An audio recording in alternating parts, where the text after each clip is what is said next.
हरे कृष्णा। आज मैं आपको बताने लगा हूं पोर्चुगल का एक वीजा कैटेगरी है जिसको बोला जाता है जॉब सीकर वीजा। आज इस वीजा की हम सारी डिटेल्ड इस एक वीडियो में कवर करते हैं हम लोग कि बहुत सारे वीडियोस आपको ना देखने पड़े। अब पहले समझते हैं पोर्चुगल जॉब सीकर वीजा चीज क्या है, इसका मतलब क्या है। पोर्चुगल हम सबको पता है कि शेंजन की एक कंट्री है, बड़ी फेमस कंट्री है। अब इसकी जो वीजा कैटेगरी है इसको बोलते हैं जॉब सीकर। जॉब सीकर का मतलब होता है कि किसी ने जॉब ढूंढनी है। मैं जॉब सीकर हूं, मतलब कि मैं जॉब ढूंढ रहा हूं। आप जॉब सीकर हैं कि आप जॉब ढूंढ रहे हैं। तो जिसने पोर्चुगल में आकर नौकरी ढूंढनी है ये उनके लिए वीजा है। तो एक तो हुआ कि आप अपनी कंट्री बैठे हुए हो, आप इंडिया, नेपाल, श्रीलंका, पाकिस्तान, बांग्लादेश, आप अपनी कंट्री बैठे हुए हो और वहां से आप दुनिया भर में कहीं पर भी सीवी भेजकर अपनी जॉब ढूंढ रहे हो। एक है कि आप अपनी कंट्री से पोर्चुगल में आए हो और पोर्चुगल आकर आप जॉब ढूंढ रहे हो, पोर्चुगल में रहकर फिजिकली जाकर इंटरव्यू दे रहे हो, जॉब ढूंढ रहे हो। तो ये जो वीजा कैटेगरी है ये है जॉब सीकर वीजा कैटेगरी, जिसमें आप फ्लाई कर कर वीजा लेकर पोर्चुगल जाओगे जॉब ढूंढने के लिए। तो ये आपका वर्किंग वीजा नहीं है, स्टूडेंट वीजा नहीं है, टूरिस्ट वीजा नहीं है। क्योंकि टूरिस्ट वीजा में घूमने जाते हो, वर्क वीजा में यहीं से बैठे बैठे नौकरी लग जाती है, कंपनी के वीजा पर जाकर सीधा कंपनी में नौकरी करते हो। स्टूडेंट वीजा पे पढ़ने के लिए जाते हो। पर ये ना तो टूरिस्ट है, ना स्टूडेंट है, ना वर्क वीजा है। ये एक अलग कैटेगरी है, जॉब सीकर कैटेगरी, जिसमें आपने जाकर जॉब ढूंढनी है। तो आई एम श्योर आपको ये तो क्लियर हो गया होगा कि ये वीजा कैटेगरी क्या है। अब इसमें हम आगे बढ़ते हैं कि ये वीजा का जो ड्यूरेशन होगा वो ड्यूरेशन क्या होगा। वीजा का दो ड्यूरेशन है। पहला, मैं अभी एग्जांपल ले रहा हूं इंडिया से ही। जब आप इंडिया से वीजा अप्लाई करोगे और आपका जब वीजा लग जाएगा जॉब सीकर वीजा, तो आपको मिलेंगे 120 डेज। 120 डेज हुए लगभग आपके 3 महीने, सॉरी 30, 60, 90, 120, मतलब 4 महीने। तो 4 महीने का आपको वीजा मिला। ये वीजा लेकर जब आप वहां पहुंचते हो और 4 महीने में अगर आपको नौकरी नहीं मिली या नौकरी मिलकर आपका वर्क परमिट कन्वर्ट नहीं हुआ, तो अगले 60 डेज के लिए, मतलब 2 महीने के लिए और ये वीजा एक्सटेंड हो जाएगा। तो यहां से वीजा मिला आपको 4 महीने का और 2 महीने के लिए वीजा आपका फर्दर एक्सटेंड हो सकता है। तो टोटल ड्यूरेशन आपके पास 6 महीने की होती है, जिसमें अंदर जाकर आपने जॉब ढूंढनी है। जॉब मिलने के बाद आपने अपना वर्क परमिट वहीं पर ही रहकर कन्वर्ट करवाना है। समझ गए? क्योंकि ये एक अगला क्वेश्चन होता है कि जी क्या हमें वापस आना पड़ेगा। आपको सिर्फ वापस उसी कंडीशन में आना है कि अगर 6 महीने में आपको नौकरी नहीं मिली तो ही आपको वापस आना है। पर अगर 6 महीने में आपको नौकरी मिल जाती है तो आपको वापस आने की जरूरत नहीं है।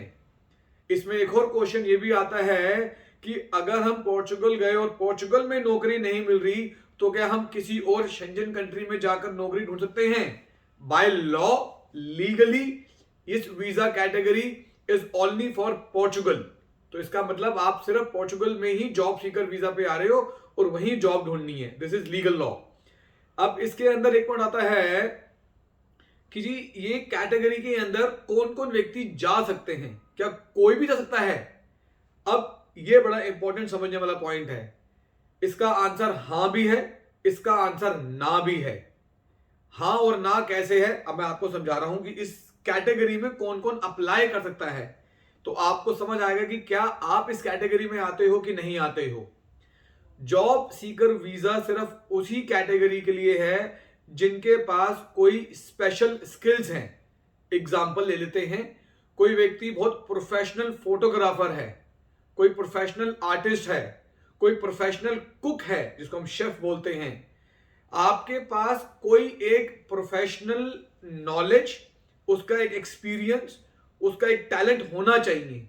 अगर आपके पास कोई स्पेशल टैलेंट है जिस बेसिस पर आप वहां जाना चाहते हो जॉब ढूंढने के लिए, तो आप इस कैटेगरी में वीजा अप्लाई कर सकते हो। दूसरा क्या हो सकता है कि अगर आप एजुकेटेड हो कि जी मैंने बैचलर्स डिग्री कर ली है, मैंने एमबीए डिग्री कर ली है, मैंने इंजीनियरिंग कर ली है, तो कोई एक स्पेसिफिक एजुकेशन आपके पास है। देखो, एक तो होता है टैलेंट।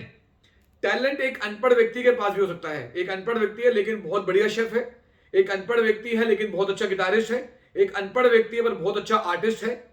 तो एक अनपढ़ व्यक्ति के पास भी एक टैलेंट हो सकता है। दूसरी कैटेगरी है पढ़ा लिखा व्यक्ति, जिसने पढ़ाई कर ली है, वो अपनी पढ़ाई के बेस पर जॉब ढूंढने जा रहा है। तो एक हुआ आपका एजुकेशन, एक हुआ आपका टैलेंट। तो ये दो व्यक्ति ऐसे हैं जो इस जॉब सीकर वीजा के लिए जा सकते हैं। क्योंकि अक्सर लोग हमसे पूछते रहते हैं कि जी मेरी 10वीं पास कर ली है, मैंने 12वीं कर लिया है, क्या मैं जा सकता हूं? उन लोगों के लिए स्टूडेंट वीजा है। ये कैटेगरी या तो डिग्री होल्डर्स के लिए है या फिर ये कैटेगरी उन लोगों के लिए है जिनके पास कोई स्पेसिफिक टैलेंट है अपना। सो ये हुआ आपका जॉब सीकर वीजा। अब इसमें आपका प्रोसेस कैसे कैसे होता है वो समझाता हूं। इसके प्रोसेस के अंदर आप हमको अपने डॉक्यूमेंट्स दोगे। आपसे हम आपका डॉक्यूमेंट में क्या लेंगे? आपका पासपोर्ट कॉपी लेंगे और आपका एजुकेशन डॉक्यूमेंट लेंगे, या अगर कोई टैलेंट है तो उस टैलेंट का आपका पोर्टफोलियो, आपका एक्सपीरियंस लेटर, आपकी कोई जॉब है तो वो डिटेल्स। तो हम आपके डॉक्यूमेंट्स प्रोफाइल लेंगे। आपके प्रोफाइल को हम लोग असेस कर कर आपको बताएंगे कि हाँ आप जॉब सीकर वीजा के लिए कैपेबल हो, एप्लीकेबल हो कि नहीं हो। अगर ओके है फिर हम आपका प्रोफाइल पोर्चुगल भेजेंगे और पोर्चुगल से आपका एक इनविटेशन मंगवाएंगे जॉब सीकर वीजा का। आपका इनविटेशन पोर्चुगल से ही यहां पर आएगा हमारे पास। अब जब वो वीजा आ जाएगा, सॉरी वीजा कह रहा हूं, इनविटेशन आ जाएगा, तो इनविटेशन आने के बाद फिर हमने एम्बेसी में आपका फाइलिंग भी करनी है। तो हमें क्या क्या डॉक्यूमेंट्स चाहिए होते हैं, कंप्लीट लिस्ट, पोर्चुगल इनविटेशन के लिए भी और एम्बेसी के लिए भी। वो लिस्ट मैं आपको यहां पर ही बता देता हूं। ये मिनिस्ट्री ऑफ फॉरेन अफेयर्स की प्रिंट आउट निकाला हुआ है हमने, जो कि जॉब सीकर वीजा का है पोर्चुगल का। आप मिनिस्ट्री ऑफ फॉरेन अफेयर अगर पोर्चुगल की वेबसाइट पे जाएंगे तो वहां पर आपको ऑफिशियल ये पूरा का पूरा राइटअप मिल जाएगा और ये कैटेगरी भी वहां पर मिल जाएगी। तो इसके अंदर आपके डॉक्यूमेंट्स क्या क्या चाहिए वो समझिएगा, क्योंकि वो जरूरी चीज है। पहला, एक एप्लीकेशन फॉर्म भरना है हमने, वो हम आपकी हेल्प करेंगे। उसके अंदर आपका ओरिजिनल पासपोर्ट होना चाहिए आपके पास, आई एम श्योर वो होगा ही। 2 फोटोग्राफ चाहिए आपकी। फोटोग्राफ का जो साइज है उसको बोलते हैं 35-45 का साइज। 80% फेस दिखना चाहिए, बिना कोई ज्वेलरी, बिना कोई चश्मे के, और आपका पासपोर्ट साइज फोटो होनी चाहिए विद व्हाइट बैकग्राउंड। तीसरा है आपकी पीसीसी, पुलिस क्लियरेंस सर्टिफिकेट आपको चाहिए। अब ये काफी क्वेश्चन रहता है कि जी पीसीसी हम लोकल पुलिस स्टेशन की लें या पीसीसी हम पासपोर्ट ऑफिस की लें। फिलहाल आज की डेट में जो राइटअप कहता है वो कहता है कि अगर आपके पास एसपी ऑफिस की भी, जो लोकल एसएचओ ऑफिस है, अगर वहां की भी पीसीसी है तो वो भी एप्लीकेबल है। लेकिन ये पॉलिसी पीसीसी की हमारे एक्सपीरियंस में देखा है कि कई बार चेंज हो जाती है। तो लोकल पीसीसी भी फिलहाल एप्लीकेबल है। बाद में अगर कोई चेंज हुआ तो हम पासपोर्ट ऑफिस की पीसीसी मान सकते हैं। फिलहाल नहीं चाहिए, फिलहाल लोकल भी चलेगी, पासपोर्ट ऑफिस की पीसीसी भी एप्लीकेबल है। नेक्स्ट हुआ आपकी बैंक स्टेटमेंट चाहिए हमें। तो 3 महीने की आपकी इसके अंदर बैंक स्टेटमेंट लगती है। बैंक के अंदर जो फंडिंग है अगर वो 5 लाख के आसपास है तो भी एप्लीकेबल है। आपकी एक इंश्योरेंस लगेगी इसके अंदर, ट्रैवल मेडिकल इंश्योरेंस, जो इंडिया से ही हम इंश्योरेंस लेते हैं शेंजन कंट्रीज के लिए। एक डॉक्यूमेंट है जो इंपॉर्टेंट है, जो कई लोग यहां पर करते हैं, कि आपकी रिटर्न टिकट चाहिए। नाउ व्हेन आई से दी रिटर्न टिकट, ये टिकट क्या है, जनरली लोग कई बार डमी टिकट लगा देते हैं। ऐसा नहीं होगा, यहां पर एक्चुअल जेन्युइन टिकट ही आपको लेनी पड़ेगी अपनी। तो इंडिया टू पोर्चुगल और Portugal to India return ticket genuine आपको लेनी पड़ेगी। So these are the list of documents जो आपको चाहिए। तो आप ये डॉक्यूमेंट्स हमको भेजोगे, हम आपके प्रोफाइल को कंफर्म कर देंगे कि यस ओके है।